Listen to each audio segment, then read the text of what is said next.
I am Cassandra Andrews, 36, and I run a resort restaurant group out of Chicago. Last week, my brother told me I was welcome at the church but not the reception, then called me the restaurant's garbage collector. My parents tried to smooth it over the way people do when appearances matter more than fairness. So I did what I should have done years ago. I set a boundary and kept it. While they counted worth by a guest list, I was building kitchens that stand up to cameras and clocks, and I was negotiating fractional jet shares to keep training on time.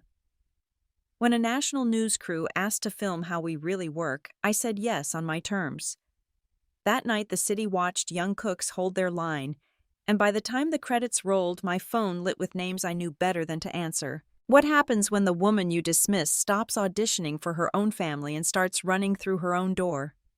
Stay with me, and I will show you how one wedding insult became a line in the sand and why the people who shut me out came knocking. I was reviewing the prep calendar for Chicago when my phone lit up with Jason's name. The late afternoon quiet in River North felt like it always does in the lull before dinner service. A soft hum from the HVAC, the distant clink of metal from the test kitchen, a city river sliding past the windows like a green ribbon. I answered out of habit, more than hope. He went straight to the point in that flat voice he uses when he thinks feelings are a waste of time. My invitation covers the ceremony at St. Patrick's Cathedral. The reception at the Pierre is very exclusive. He treated the words like they were scheduling notes, something to deliver, and move past. I let the sentence sit pen poised over a line item about rotating a young garde-manger onto a busier station. Then I asked why. Not with a plea, not with disbelief. Just a clear question, the same one I would ask if a delivery truck had missed its window. He lowered his voice, and I could hear the curl of a smile that never reaches his eyes. He said I was just a wedding chef at best, the restaurant's garbage collector, and that people of a certain class might feel uncomfortable if I showed up. The phrase landed with a slap and then began to cool the way a burn goes from pain to a dull throb if you keep moving. I looked at the river outside and thought about how many versions of that sentence I had swallowed over the years, sugared as jokes, softened as advice delivered, as if I should be grateful for the feedback. I kept my tone steady, the one I use with a bank auditor or a health inspector. I said I run a resort restaurant group. I said my fractional jet ownership exists purely for operations to keep training on time and emergencies manageable, not for show. I said the real issue was respect. I did not pour in evidence. I did not describe payroll or inspections or the early mornings when I check cooler logs myself. Respect is not a resume. It is a way of speaking and a way of showing up. He made a short sound that could have turned into a laugh if I let it. I did not. I ended the call with a sentence as clean as a wiped prep table. From now on, we have no relationship. The office went very quiet. I set the phone down and listened for a moment to the building breathing. The air felt clearer, like a kitchen after the bleach had dried. 14 minutes until the tasting team would trickle in to argue about a winter salad that still wanted to be two different ideas. I picked up the phone again and called Alicia, our PR director. She is the person I trust when something needs to be taken out of the wind and filed properly. I told her we were splitting every channel of contact. My personal number would remain private. Any family outreach that reached the company in any form would be screened by PR under policy and logged like any other communication. Please write a short protocol, I said. Simple, clear, nothing theatrical. She said she would send a draft before dinner service. I opened my laptop and sent a brief note to the leadership team.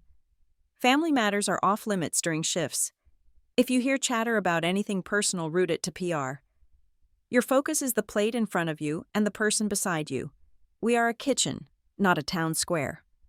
I reread the sentence and felt my shoulders drop a fraction. Sometimes leadership is a calm directive that saves the staff from having to guess.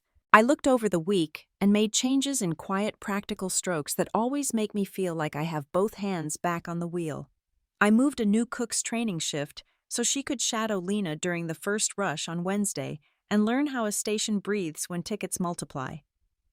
I asked Marcus to bring the fish invoice upstairs before lunch so we could reconcile the delivery weights without a scramble. I added a note to the Chicago roster saying I would be in by 7 the next morning. It is easier to keep rumors away from a workplace when the person at the center of it is walking the floor with purpose. A text buzzed from my mother. "Looking forward to seeing you at the church." The words were polite, so simple, they could almost be kind. I closed my eyes and remembered plastic tablecloths in church basements, ham sandwiches wrapped in wax paper, the way my mother's hand used to press my shoulder lightly when I reached for a second cookie. She has always loved a smooth moment. She has also always trusted appearances far more than truth. Loyalty can be a quilt or a blindfold. Both are warm, but only one lets you see where you're going. I set the phone face down and asked Alicia to add the number to the file. Not to punish my mother, to protect my balance. Thomas stepped into the doorway and asked if I wanted to choose between two fabrics for the banquette. "Not now," I said, "but do not change the spec without me." He smiled that quiet yes, that says he understands the difference between being busy and being clear. There are people in my life who do not need me to audition for their respect. They know what the work looks like when it is done right. I took the elevator down to the test kitchen. The team was arriving in that easy, joking way that makes a room feel solid. Lena glanced up and I told her I had moved Mara to shadow her for the early dinner push. She nodded and went back to trimming fennel to the thickness you can barely see on a knife. Richard asked if I wanted to taste walnut oil on its own before the lemon dressing. "Walnut first, then lemon," I said, and we slipped into the rhythm of tasting and adjusting. That feels like a prayer no one needs to announce. The dressing was a breath too sharp. We brought it into tune with a whisper of honey and a pinch of salt, so fine it might as well have been a thought. We plated unplated and found the point where the bitter greens stopped arguing and started singing. By the time we finished, the upset from the call had settled into a manageable place in the back of my mind. It had not disappeared. It had simply taken its seat behind things that deserved my attention more. The roster, the line. The younger cooks were learning that confidence is not volume. The salad that finally tasted like winter was done right. Back upstairs, the sky had gone slate-colored, and the river had that evening shine that comes before the bridges light up. I set my phone to silent and put it face down in a drawer. People who have never had to teach others how to treat them will call this dramatic. People who have done it will recognize it as housekeeping. There is a difference between locking a door and closing it. I am not locking anything. I am only choosing to insist that if anyone wants to enter, they learn to knock. The next morning I arrived before the sun had any interest in the river. The building smelled faintly of citrus cleaner and cold steel. I walked the line with a clipboard and a cup of coffee, counted pans, checked greens, tapped the cooler log with my pen the way I always have. Routine steadies the mind. It also opens the door to memory. Mine went back to the years when my hands were never without a stain of lemon or bleach, when I learned how to survive on grit and repetition, and the small pride that grows in the quiet corners of a kitchen. From 2013 to 2016, I studied hospitality management at a local Chicago program that did not care about glamour. It cared about showing up. I waited tables at a neighborhood place where the menu changed only with the seasons, and the owners knew every regular by name. I scrubbed the line at night until the steel reflected the ceiling lights and the drains ran clear. I logged cooler temperatures with a stubby pencil and a patience I did not yet know I possessed. I paid the fee, sat the Serve Safe Manager exam, and passed because I was stubborn enough to refuse any other outcome. It was not romance. It was competence layered one shift at a time. Richard Harmon noticed me in the back of a storeroom where most people avoid looking. I was cleaning a shelf while building a cost sheet on a scrap of paper, counting lemons and converting ounces to pounds, with a mind like a tired calculator. He watched and then said in that plain voice he uses for useful information that I should come to see the books. He pulled me into safety protocols, into the logic of receiving and storage, into the idea that a kitchen is a living system and a brand is only as strong as the parts no one applauds. He let me stand beside him when a health inspector arrived unannounced, and he let me answer when she asked about tagging shellfish and holding temperatures. The first time I got it right, he did not praise me. He moved on. That was the praise. Years rolled forward on the same rails. I learned the sounds of a line that is about to fall behind, and I learned how to give one instruction that turns panic into movement. I learned to count backwards from the end of service and make a timeline in my head that kept everyone out of the weeds. When I felt brave enough to think about a place of my own, I was already in love with the parts of the business most people ignore. I knew that if I ever put my name on a door, it would not be a door to a trend. It would be a door to a standard. In 2019, I put on a black dress that made me feel like a grown woman, and I carried a deck I had rewritten more times than I would admit. I sat across from Patricia Winters in a small conference room that looked out over a gray slice of the Loop. I told her I wanted to build a flagship fine dining restaurant in Chicago as the proof of concept and then expand to resort properties where the menu could breathe with the ocean and the sky. I told her my numbers, my margins, my plan for training and retention, my obsession with safety and the unglamorous math of food cost. She listened without interrupting. When I finished, she said she would fund half. The rest I would have to find. The funding came with something more valuable than money. It came with doors to people who had done this at scale and rules that forced me to stay honest. She required reporting that did not permit wishful thinking. I welcomed it. Guardrails make speed safer. In 2021, I signed a lease in River North with build-out deadlines that looked like the inside of a stopwatch. The space was a beautiful headache. Brick that needed ceiling plumbing that needed patience. A landlord who wanted a calendar on the wall with everything circled. Cash flow grew tight the way a belt does when you have washed it too many times. We made choices. We cut decor where it was merely pretty. We kept training where it made us reliable. We argued with contractors by day and with recipes by night. There were moments when I could feel the fear tug at me like a child. I tucked it into a chair and told it to sit quietly while the adults worked. Standing in the present, watching my cooks trickle in and set knives on boards, I understood what those years bought me. Not glamour, not easy. A foundation. A way of doing business that turns chaos into service and service into trust. The kind that lets you sign a lease with deadlines and keep your word anyway. The kind that lets you look a brother in the eye and know that the respect you owe yourself was earned in the dark hours before anyone was watching. By late afternoon, the room carried a quiet glow that felt like a welcome, not a performance. Thomas had signed off on the last details. Pale oak along the walls, rough stone framing the pass, an open kitchen so guests could see the work and the workers could see the guests. He called it Midwest Coastal. When he first sketched it for me, a kind of lakeshore light, an honest grain that refused to be fussy. We did one final walk. Host stand server turns clear sight lines from the bar to the pass. Nothing ornamental that would slow a tray or steal a step. Costs had nudged higher than our board allowed the way. Any beautiful space tries to test your resolve. I trimmed the pieces that existed to be photographed and kept the ones that would hold up a chair or a shift. Less shine on the fixtures, tougher fabric on the seats. I left the training budget untouched. Skills keep promises that decor cannot. If the room said we value care, the staff would be the proof.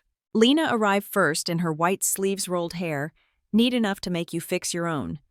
She is the kind of sous chef who can hold 2 menus in her head and set an entire station right with 3 instructions. Around me, she wears a small layer of armor.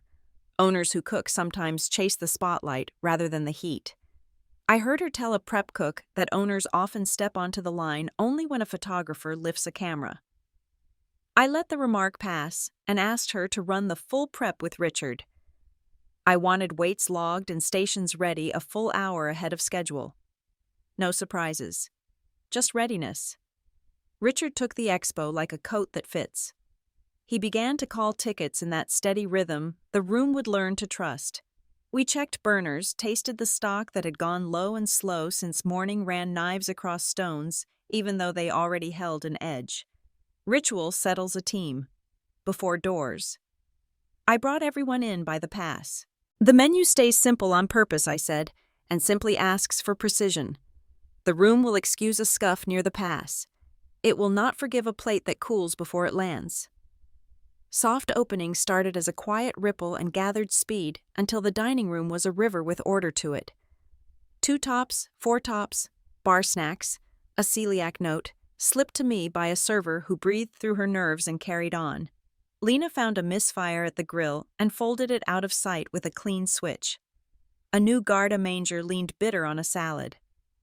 I tasted pointed to a touch of honey and watched her find balance on the second try.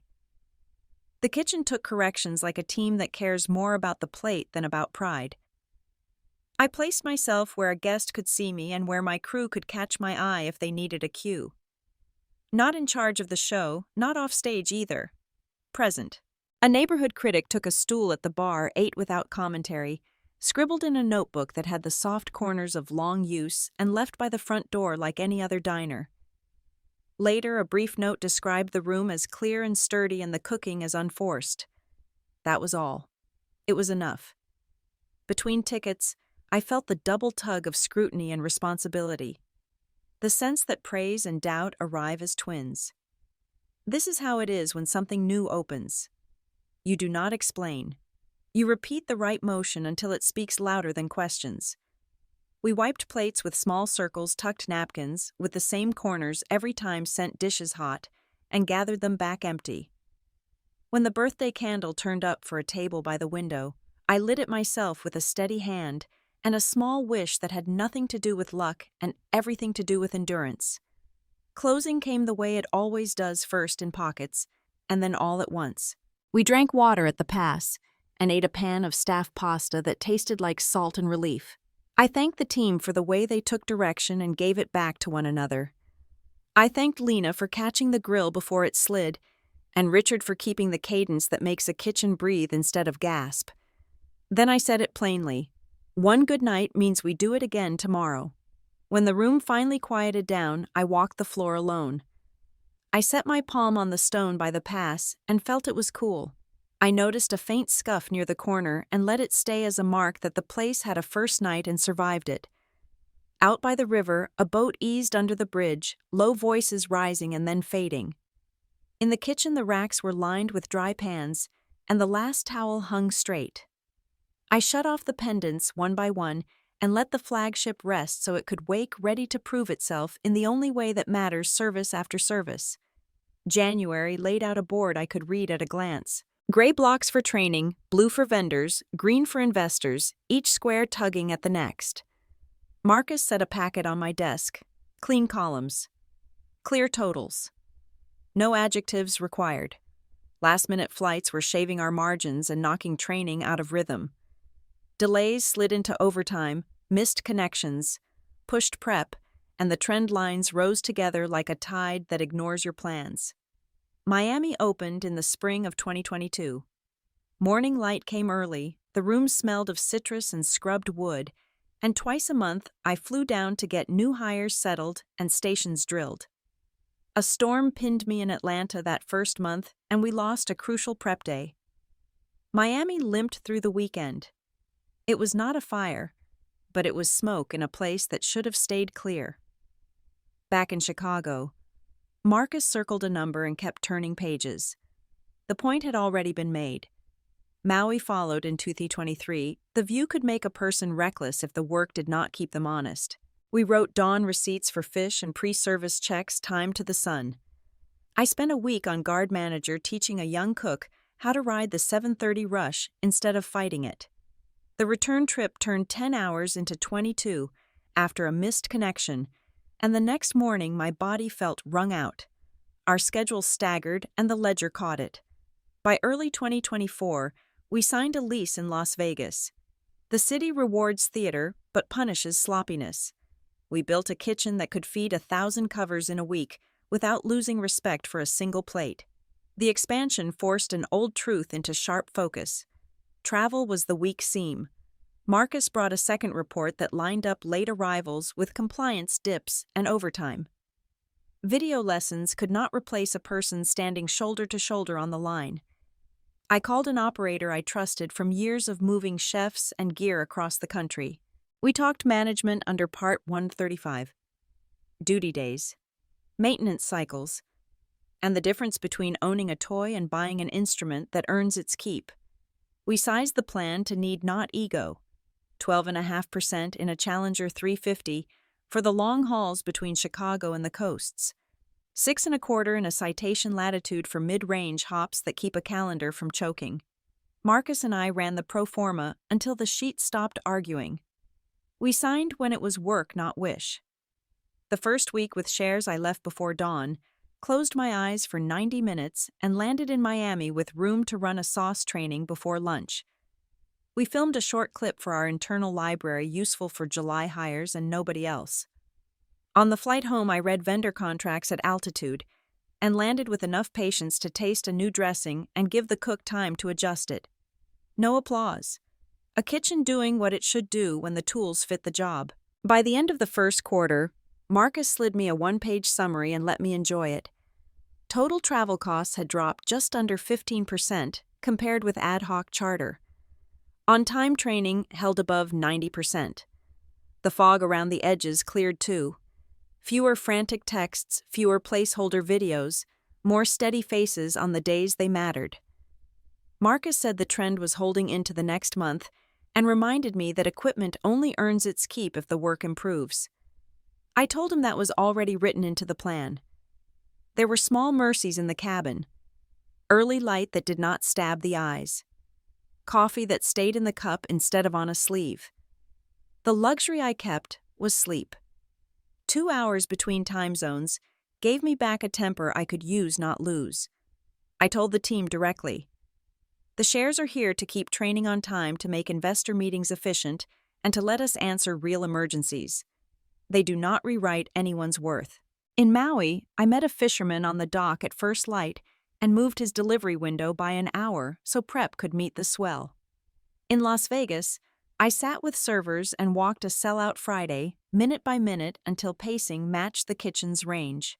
In Miami, I ran a surprise safety drill on a quiet Tuesday and found 2 small cracks we sealed that afternoon. Twice I flew out and back in a single day, and woke up the next morning able to teach without snapping. That is what the airplane is for. The shares also handed me back pieces of leadership that travel had been stealing. I visited a new pantry cook midweek to say accuracy comes first and speed grows from that ground. I met a young manager in Las Vegas for 30 minutes to practice coaching without raising a voice. I walked with Thomas through a material choice in Chicago that would take a beating and still look clean a year later. None of it called attention to itself. All of it held the brand. Marcus asked for one more rule to keep us honest. Every flight would tie to a training and investor conversation or a fix on the floor. No vanity, Miles. I agreed and wrote it down. I pinned a short note in the back corridor where only staff would read it. We use tools that make us better at hospitality. We do not confuse tools with value. Value is how we treat each other at the station, and how a guest feels when a plate lands hot and right. On a Friday, I stood in a doorway and watched 2 cooks debate the angle of a knife, then nod, then return to their boards. The Miami calendar pinged with confirmations. Maui texted a photo of dawn fish on clean ice. Las Vegas sent a lineup sheet that made sense at a glance.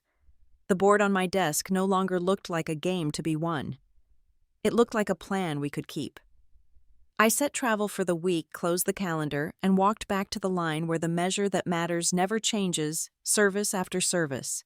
I went to New York because manners still matter to me, even when respect does not flow both ways. I packed a simple dress and a handwritten card, nothing more. The itinerary was short and efficient. Land, deliver the gift, pay my respects from a distance, and fly out. I told myself to expect nothing, and then I told myself again because old hopes like to slip back in when your back is turned. Manhattan met me with that winter brightness that makes the street shine like glass. The hotel pulsed with wedding energy. Flowers moved through the lobby on rolling racks. A photographer checked a battery pack against his palm. The elevator filled with perfume and nerves.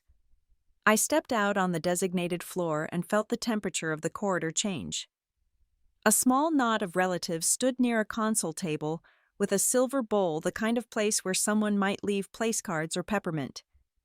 They spoke softly in the way people do when they want to be heard without owning the words. I caught the phrase "a reception for the deserving." I did not stop walking. You can hear the meaning without collecting the letters. At the suite door, a coordinator with a headset consulted her clipboard and tried to place me.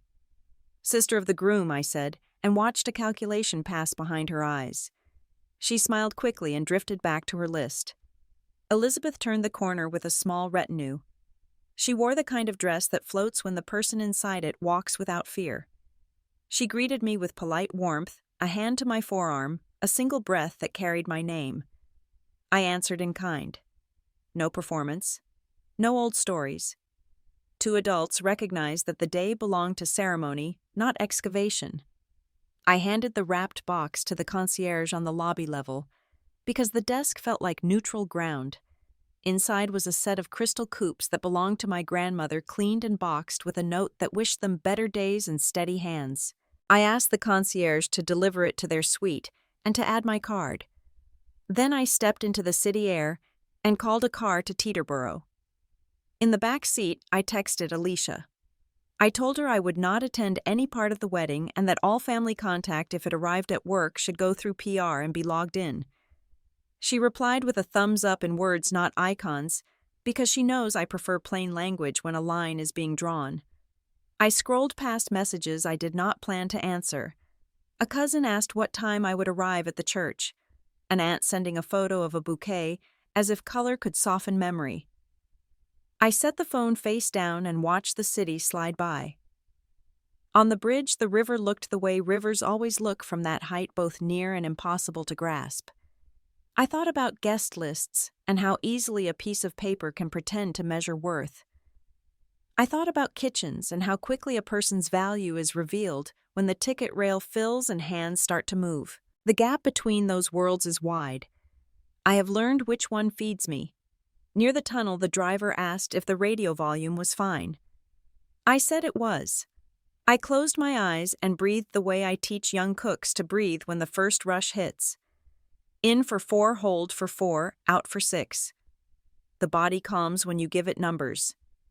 The mind follows when it is ready. At Teterboro, I walked past a row of cars idling with ribbons on their antennas, guests arriving with the buoyant energy of people certain they belong. I am not angry at belonging. I am careful about the price it asks. My presence is not a prop. It is not a favor. It is not a camouflage for someone else's story.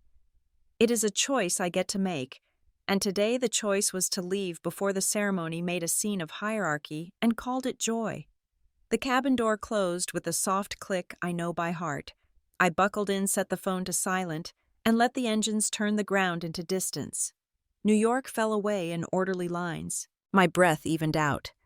The afternoon stretched ahead like a clean prep list. I did not owe anyone more than this, a quiet exit made on my terms. The email arrived as Chicago shook itself awake. Producer Maya Chen introduced a Chicago food feature that would follow teams sourcing and operations, not celebrity gloss. I read it twice, then forwarded to Alicia with a short note that we would consider only if protections came first. Within an hour, Alicia had our legal counsel on a video call and a printout of the proposed agreement on my desk. We sat shoulder to shoulder and went through it like a prep list that cannot afford a miss. Filming rights would belong to CNN. That was expected. We negotiated a limited preview right for factual verification, only things like business hours on a lower third, names of staff titles, sourcing notes, training timelines, and the count of locations. We would not touch the emotional arc or the edit for tone. I asked for clear language on what could not be recorded under any circumstances. No filming of health inspections, no guest data at host stand or on screens, no shots of reservation systems, credit card slips, or private notes about allergies with names attached. Alicia marked filming zones in the draft the way she tapes a studio floor. Rooftop herbs at golden hour. The open kitchen from the guest side of the pass. The pre-service lineup.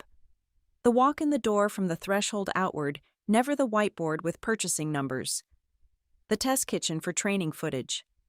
Off-limits included offices' vendor contracts and any internal dashboards. Legal asked for certificates of insurance and a clause that any media crew would follow our safety rules on the line, like any third-party contractor. Maya's team proposed Tuesday evening, November 12, 2024 for the shoot. Call time, late afternoon cameras live for the early push B-roll after close. The air date was set for Sunday night, November 24, 2024. Those dates felt real enough to place on a calendar. We confirmed them by email with polite firmness. I forwarded the confirmation to Marcus and to Richard and put both into a run of shows that looked exactly like the plan for a holiday service. I assigned roles the way I do for a busy night. Alicia would be our point with the field producer. Richard would control the floor and call tempo. Lena would manage the kitchen liaisons and approve any over-the-shoulder shots near sensitive stations. Thomas would walk the room before cameras rolled and remove anything that could distract or trip a cable. Marcus would secure documents and cover any boards that carried numbers. We built a short release packet for staff and a guest notice at the entrance that explained filming was underway and that we were available to seat anyone who preferred a camera-free experience. In pre-meetings, we agreed on stop rules and hand signals. If a hazard arose, the crew would step back from the line. If a guest objected mid-service, the camera would turn down and hold position. If a young staffer needed a breath, Lena would make space and we would regroup without fuss. There would be no interviews on the fly. Any voiceover needed would be recorded in a quiet corner of the test kitchen after service with time to think and water in reach. I sent a note to the team that set expectations in calm language. We would do our work as we always do. The story would be theirs to shape and ours to keep honest on the facts. We would not dramatize mistakes. We would fix them the way we always fix them, with hands and with process. A camera does not change a station standard. Marcus came back with a one-page budget for staff meals and end-of-night recovery. He asked for 2 extra dish hands and 1 porter for cable control so the crew would not lean on our team for labor. He also asked for a buffer on the training roster the next morning to avoid fatigue. I approved it because relief is cheaper than burnout. The week before the shoot, Alicia held a walkthrough with the field producer and location manager. They tested angles from the guest side so no one would need to swing a lens over hot pans. We placed floor marks for tripods where a runner would not clip them with a tray. We rehearsed the pre-service lineup and practiced the handoff of plates to camera without cooling guests' food. It felt like staging a ballet with oven doors. On the morning of November 12th, I read the agreement one last time. I initiated the clause that allowed a narrow factual preview. I signed the page that banned recording of inspectors and guest data. Then I set the pen down and felt my shoulders fall half an inch. In the afternoon, I printed the run of the show and taped it to the inside of the walk-in door where the crew would not film. Doors at 5. Lineup at 5:15. Cameras green at 6. Cut at 9:30 unless the room asked for mercy. At 4, I walked the rooftop and picked mint with a prep cook who had never been on television. She said she was nervous. I told her nerves are a sign you care, and that care is what the camera should see. Downstairs, Richard checked the headsets. Lena sorted the station clips. Alicia stood at the host stand with a stack of releases and a voice like a welcome mat. I stood by the pass and let the hum of the room settle the last of my doubt. The opportunity was real, and so were the guardrails. We had done the work to be ready. At 5 in the morning, my phone buzzed on the nightstand with the kind of vibration that knows where to land in your bones. A message from Nolan Price said the scallops for tonight would not arrive due to logistics issues. I sat up before the second buzz finished and called Marcus. He answered on the first ring because numbers do not sleep when a shoot is on the calendar. Marcus said he was already at his laptop. He pulled the purchase orders and checked the carrier portal. He told me the pallet had been scanned at the city depot at 3:18 and then rerouted to another kitchen uptown at 4:02. He sent me screen grabs of the waybill and the reroute alert. I told him to save everything to the vendor file and to print a hard copy for the binder, because ink has a way of calming people when tempers rise. I texted Richard and Lena that I would be in by 5:30 and that breakfast would be coffee and solutions. Then I called Nolan. I kept my voice steady the way you do when adrenaline would like a stage. Nolan said the carrier had a shortage of drivers and a mislabel on the pallet. He said he was working on it. I said we would follow our standard clauses for substitution and penalties, and that I expected a written plan within 30 minutes. I reminded him that the contract requires an equivalent product, same size, same grade, same day, or we engage our backup and charge the difference. He went quiet in the way people do when they realize the other person is reading from the playbook, not improvising. On the car ride in, I called our backup supplier in Miami. The owner picked up on the second ring because good partners keep early hours. I told her we needed dayboat scallops dry U10s, same spec as usual, and that we needed them in Chicago by mid-afternoon. She said she could get them on a first flight and hand them off to a trusted local courier. I asked for a temperature log from the pack to pass off and a photo of the seals. She said she would text as soon as the boxes were on the plane. We confirmed the price, I approved the rush fee, and she sent the invoice while I was still in the back seat. By 5:30, I was in the walk-in with a clipboard. The shelf where the scallops should have been stared back like an empty seat at a table you set with care. Lena came in with a pen behind her ear, calm and focused. I told her the situation in 3 sentences and handed her the revised prep list. We would shift a few specials, lean into the lakefish, and hold the scallop dish until the backup shipment landed. She nodded, crossed off 2 items, and started reallocating hands without a sigh. Marcus came down with printouts and a face that said he had already built 3 versions of the contingency. He put the email thread waybill screenshots and a memo to file in a clear sleeve.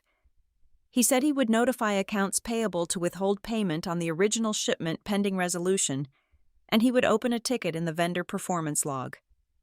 I told him to add a note that we were not assigning motive. We were simply documenting the facts. At 7, the Miami supplier texted a photo of 2 sealed boxes with timestamps and a copy of the temperature strip affixed inside. She followed with a flight number and an estimated arrival at O'Hare just after 1. Marcus updated the spreadsheet. Richard adjusted the production timeline so we could push the scallop prep into the mid-afternoon window. Alicia drafted a short internal note that said we had swapped suppliers to ensure quality and availability and that there would be no further comment. I approved the note because plain statements travel better than drama on a busy day. At 1:30, the courier called from the back door. I met him with an instant read thermometer and a receipt. We opened the first box together. Cold air rolled out in a clean wave. I checked the core temperature on the pack and read the strip. Both sat where they should. I initiated the log, noted the time, and thanked him for the sprint. Then I took the trays to the prep table myself, because sometimes leadership is the set of hands that does not delegate the last mile. Lena watched me portion and pat dry the first dozen. She said the muscle looked good and the smell was right clean and sweet like low tide at dawn. Her eyes softened in that way people have when they see that talk and practice match. She called a young cook over and had him watch the angle of my hand as I placed each scallop on the towel. Small lessons when nerves are high build a quiet kind of confidence. Marcus stepped in with a quick update. He said Nolan had sent a written apology and explanation from the carrier and an offer to credit the invoice. Marcus said he would still file the performance note because files are for patterns, not feelings. I agreed. We can accept an apology and still keep records. Both truths can live in the same folder. By 3, the trays were labeled and stacked, and the station looked like a promise we could keep. Richard ran a short drill for the pass, so the handoffs would feel easy when the cameras pointed their glass at us. Alicia checked the entrance signage one more time and refreshed the release stack. Thomas walked the room with a coil of tape and tucked a cable where a heel might find it. I washed my hands and looked at the clock. The scramble had been real. The tone had stayed even. The paper trail was clean and complete. Before lineup, I stepped into the hallway and let my breath settle. Then I went back to the line and set the first scallop in a pan just to hear the sound it makes when heat meets cold and everything right now drowns out everything else. The day had tried to bend us. We held our shape.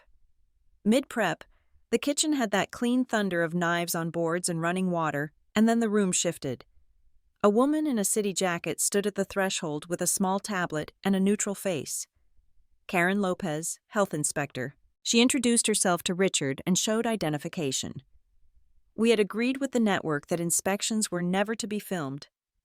There were no cameras in the building yet, but I sent Alicia a quick note anyway. Inspection in progress. No recording. We will update when finished. She replied that she would remind the field producer when they arrived to keep their gear parked until we signaled clear. Richard pulled the training binder and the last month of logs. His hands know where the paper lives, like a line cook knows where the salt lives. He laid out cooler charts, sanitation cycles, and the sign-in sheets for food safety training. Karen accepted them with the same calm I use for a ticket stack. She walked with Lena to the cold stations. I stayed with the shellfish tags and temperature logs because those are my heartbeat items on any day and today especially. I set the tags in chronological order and matched each to the delivery dates on file. Then I opened the log this morning and pointed to the entries for the replacement scallops core temps, recorded and initialized with timestamps.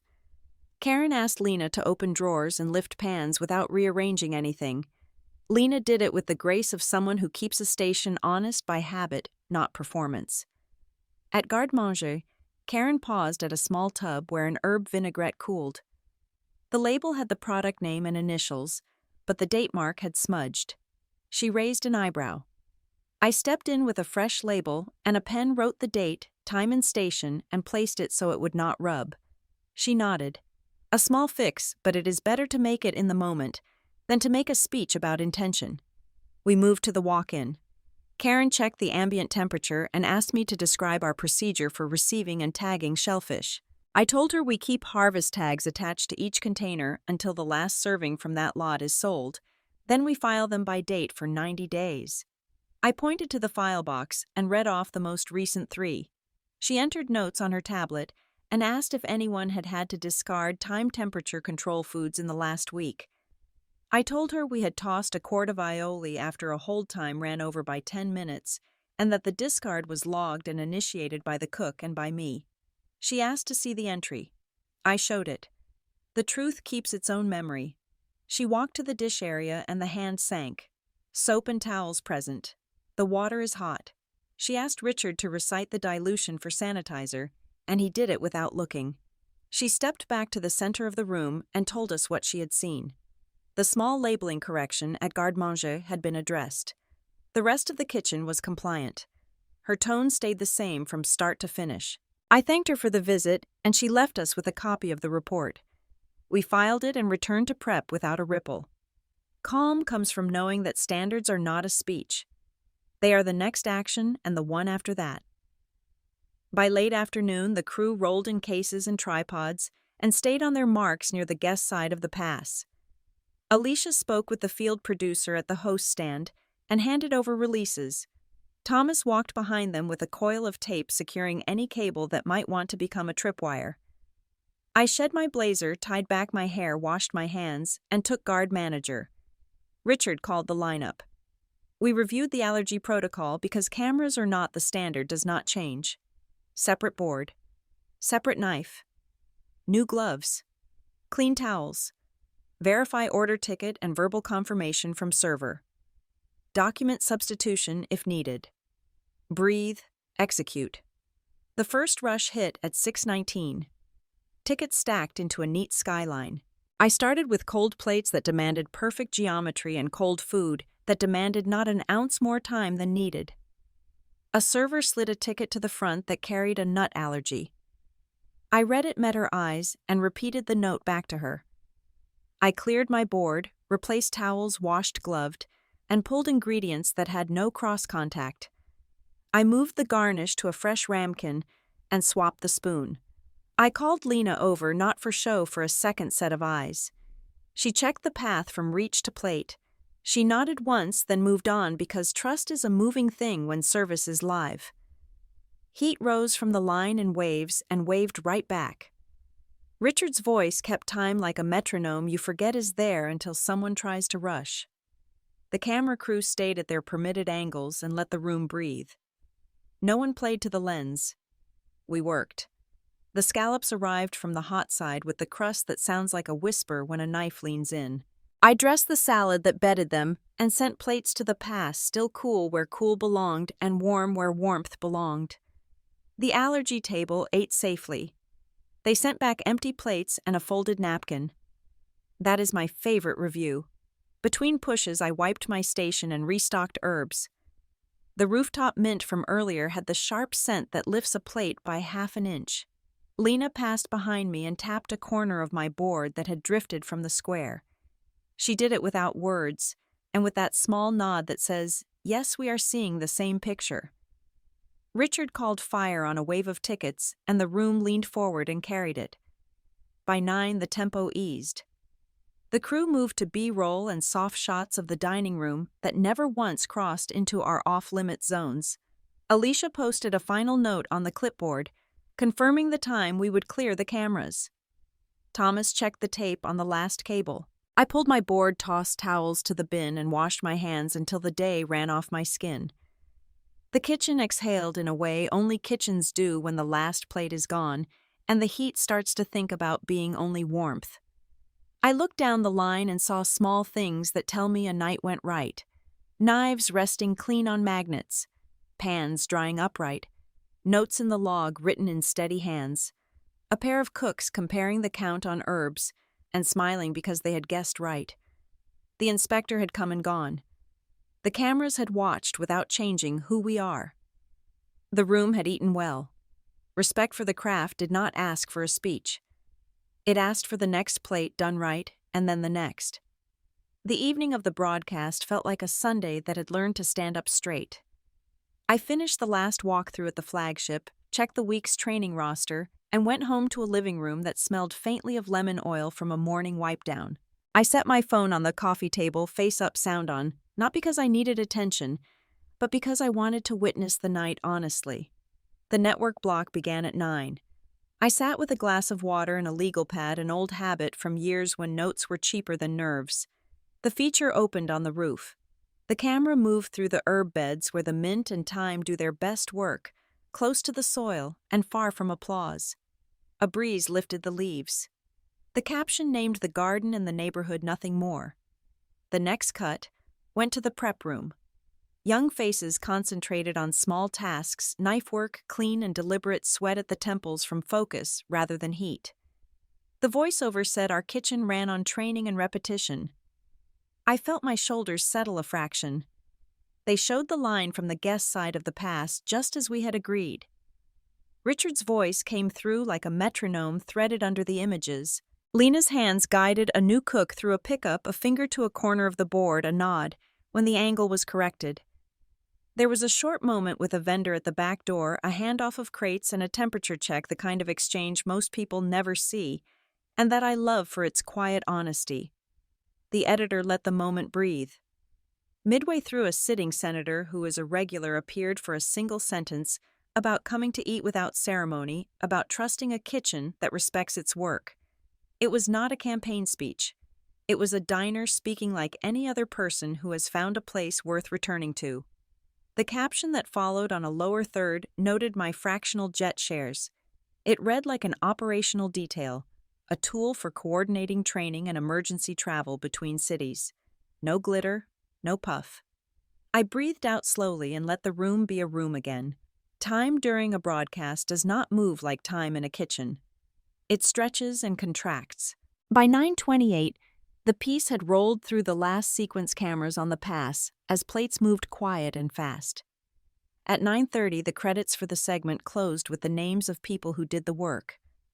I turned down the volume and listened to the ordinary hum of the building pipes ticking an elevator cable somewhere in the core moving a neighbor home.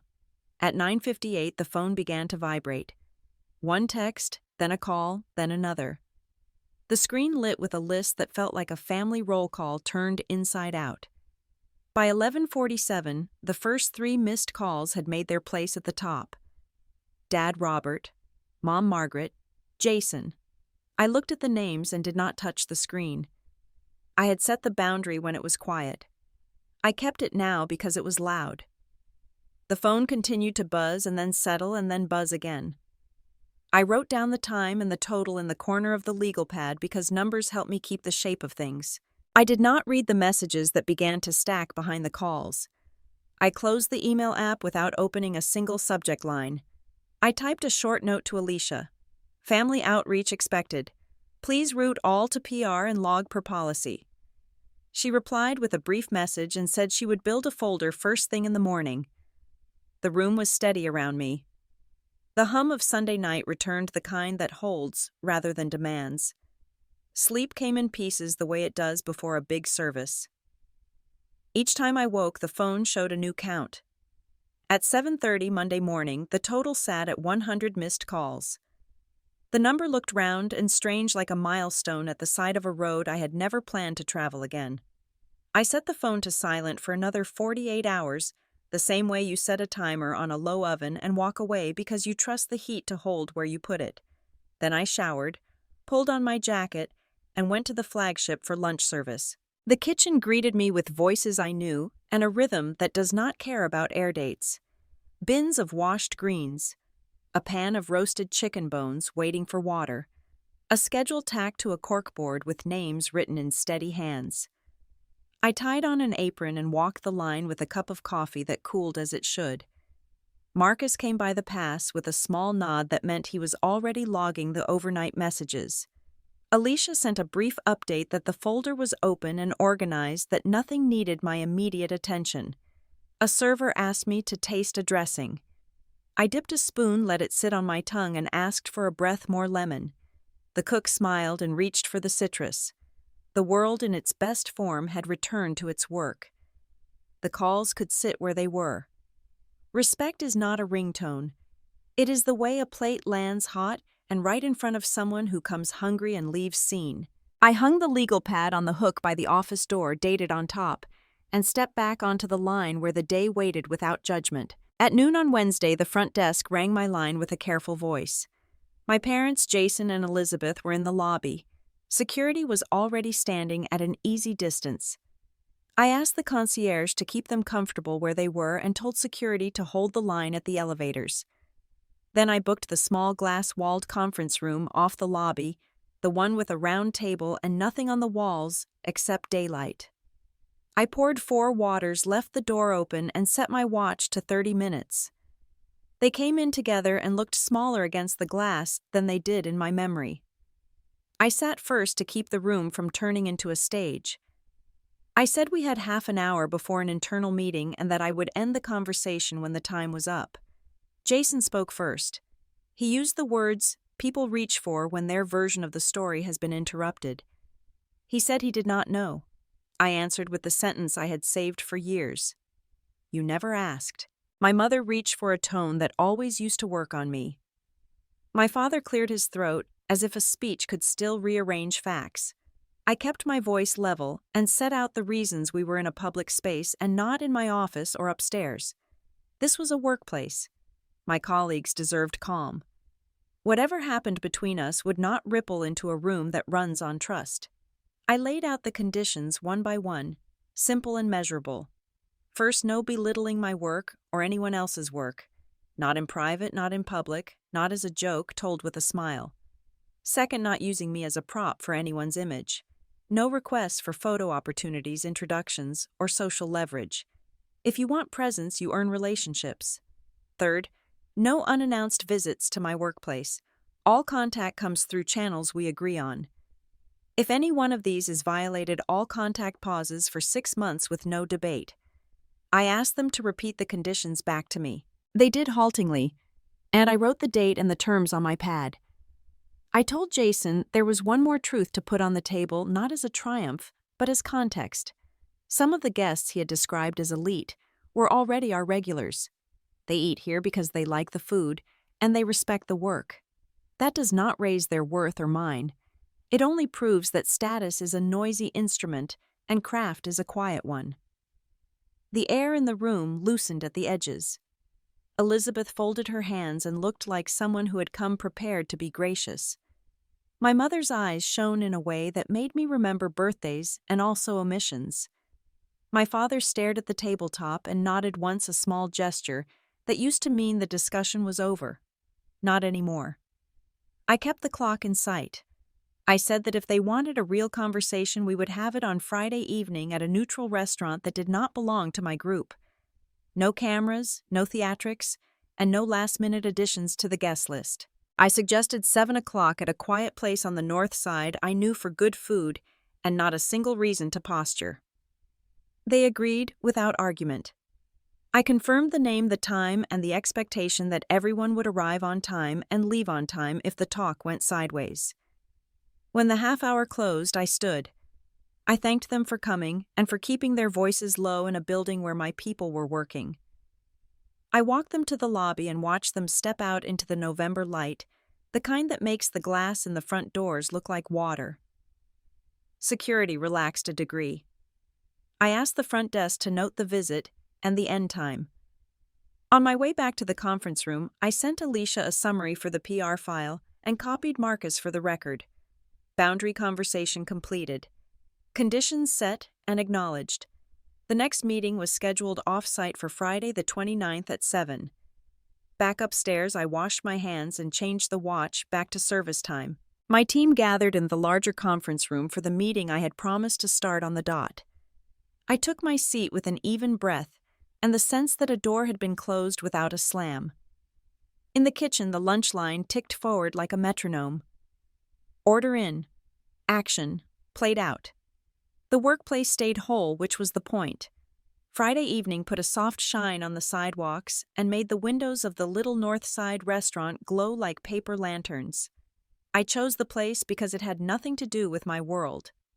No one in the room knew my staff or my vendors. The menu was tight and honest. A round table waited near a wall of framed black and white photos, none of which featured anyone we knew.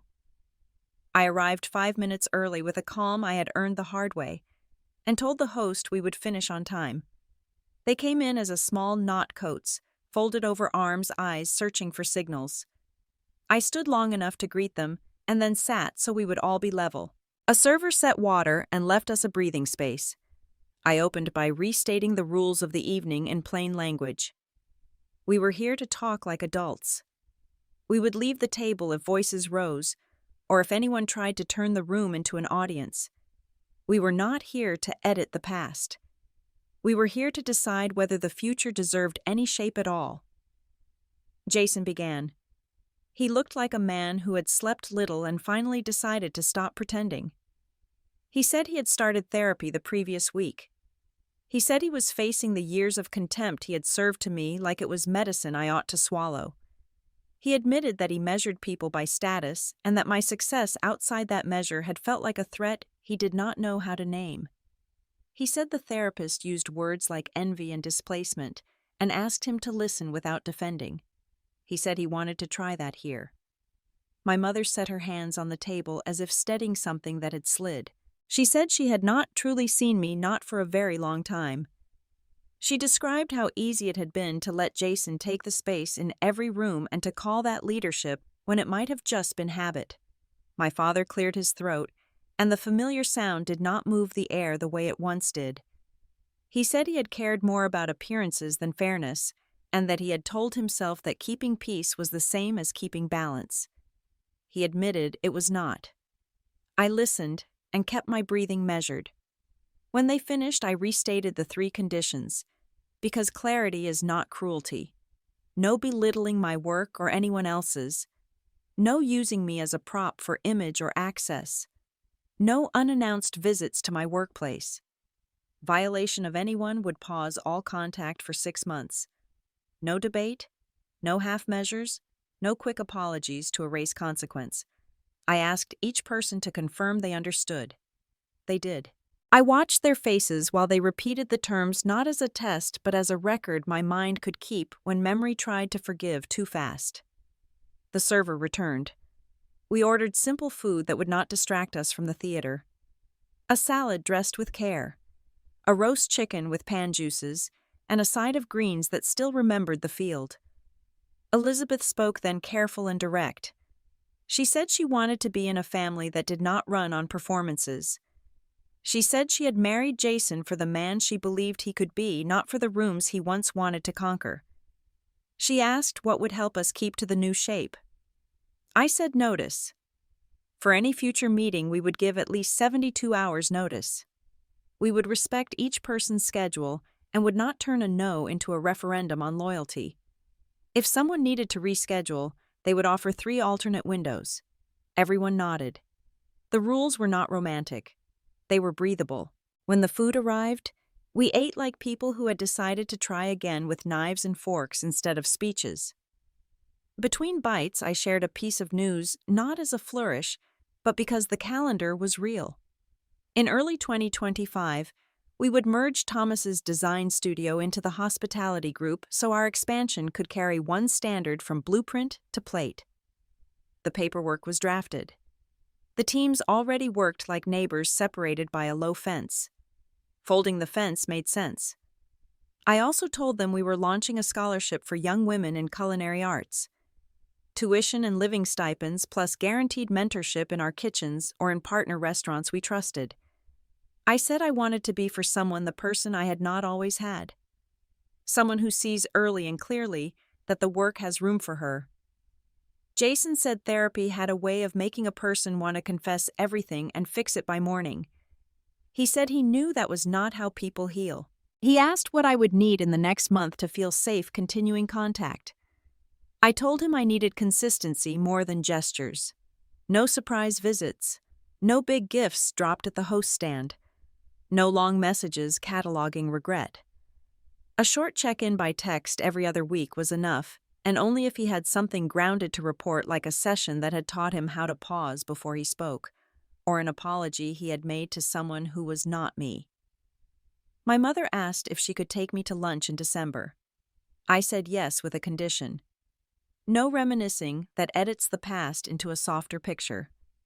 We would talk about the present, about how she was learning to see me, and how I was learning to set a boundary without flinching. She agreed. My father said he would like a tour of the flagship after the holidays. I told him he could book a reservation like any guest, and that if my schedule allowed, I would step out to say hello, but that my team would not be asked to perform a reunion. We finished our plates and let the last of the conversation cool the way a pan does when the flame is off, but the iron still holds heat. I asked if anyone had anything else they needed to put on the table. No one did. We stood. I offered my hand to each of them. We ended with a firm handshake, not a forced hug, because bodies tell the truth that words cannot rush. Outside, the evening had grown colder. We put on our coats. They walked to their car. I walked to mine. A grown-up meeting had been had, not perfect, not final, but real. Early winter yielded to a pale March, and the merger papers turned from drafts to signatures. Thomas's studio folded into Harbor and Hills with the neatness of a well-ironed apron. Designers moved their laptops onto our floor, sat with chefs over coffee, and learned how a drawing becomes a station that survives a Saturday night. The test kitchen reopened with new burners and a whiteboard that carried only 3 words: safety, standards, ethics. We built drills that felt like real life.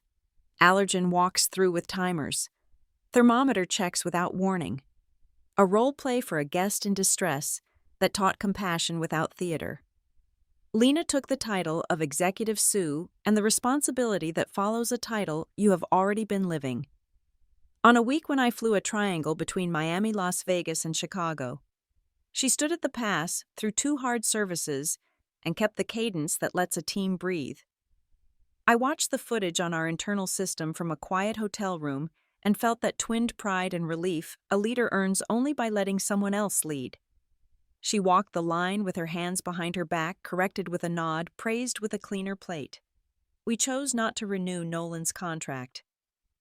Marcus sent a crisp letter, no drama, just the facts and the effective date. We moved to a supplier who sends what they promise and tells the truth when they cannot. The quality has been steady ever since. The scallops smell like a clean tide. The fish arrives on ice that has not had time to think about melting. The invoices line up with the deliveries, and the emails carry timestamps instead of excuses. That kind of calm is a quiet form of justice. My parents began to make reservations like everyone else. A 2-stop near the window on a Thursday, a 4-top for an early Sunday dinner. Sometimes the server brings me a folded card after they leave. Wishing you a smooth service. No requests for a visit to the kitchen. No attempts to make a meal into a stage.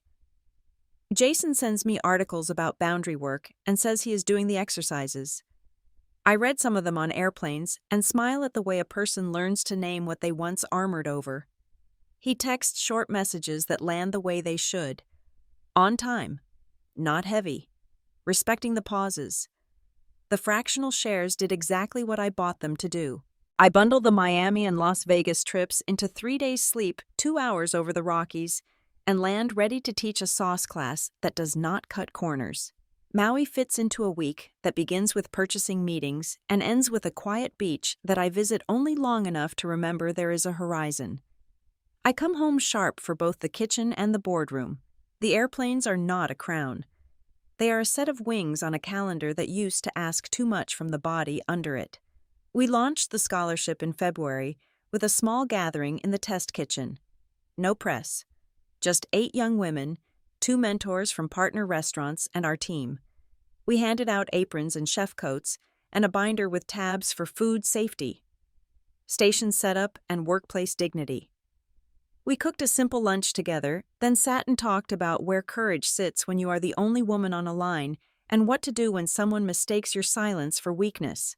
The room felt like the one I once needed and did not have.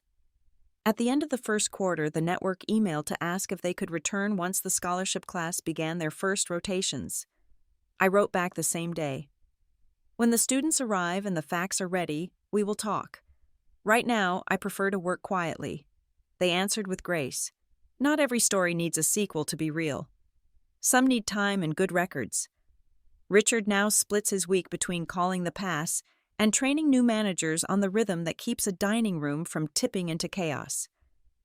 Marcus has a fresh spreadsheet that makes me ridiculously happy, a simple set of lines that show travel costs, staying in range, and training sessions hitting on time.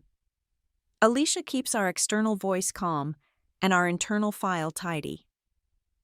Thomas's team has started to draw new kitchens that can be cleaned in 10 minutes after the last plate, a kindness to dish crews that feels like an apology to every dish pit I ever worked. Life did not turn into a parade. It became a steady line of work that holds. My mornings begin with coffee and a walk through the kitchen. My days end with a drive home past the river and a minute of quiet in the garage before I climb the stairs. My phone buzzes less. My shoulders sit lower. I do not need to prove anything. I need to keep the promise I made to myself when a brother called me a collector of trash and thought that would be the final word. The final word is the way I choose to live. With boundaries that hold. With craft that does not shout. With a table that welcomes people who show respect to the work and to one another. Sometimes I find a small note tucked near the host stand after close. Wishing you a smooth service. I tuck it into the drawer with the clean pens and think about how far a family can travel when the route is marked with conditions and kept with consistency. Revenge turns out to be quieter than I imagined. It sounds like knives on a board and a plate landing hot and right. It looks like a woman resting well and standing up straight. If any part of this story sits next to your own, if you have been discounted by people who should have known better, tell me how you set your boundaries and how you kept your peace. Your words might help someone else hold their line tomorrow.